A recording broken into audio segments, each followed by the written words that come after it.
స్టేడియంలో chopper land కాగానే helipad ఉన్నట్టుండి కుంగిపోయింది. హెలికాప్టర్ చక్రం సహా కొంత భాగం కాంక్రీట్లో కూరుకుపోయింది. వెంటనే స్పందించిన పోలీసులు, ఫైర్ సిబ్బంది చాపర్ను నెట్టి పక్కకు చేర్చారు. ఈ ఘటనలో రాష్ట్రపతికి ఎలాంటి ప్రమాదం జరగలేదని అధికారులు వెల్లడించారు.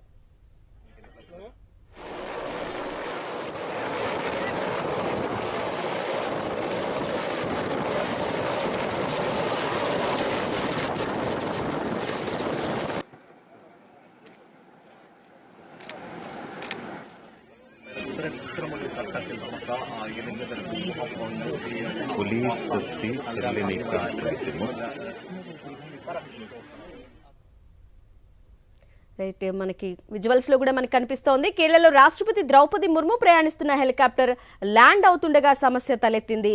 శబరిమల దర్శనానికి వెళ్తున్న క్రమంలో కొచ్చిలోని ప్రమదం స్టేడియంలో చాపర్ ల్యాండ్ కాగానే హెలిప్యాడ్ ఉన్నట్టుండి కుంగిపోయింది. హెలికాప్టర్ చక్రం సహా కొంత భాగం కాంక్రీట్లో కూరుకుపోయింది.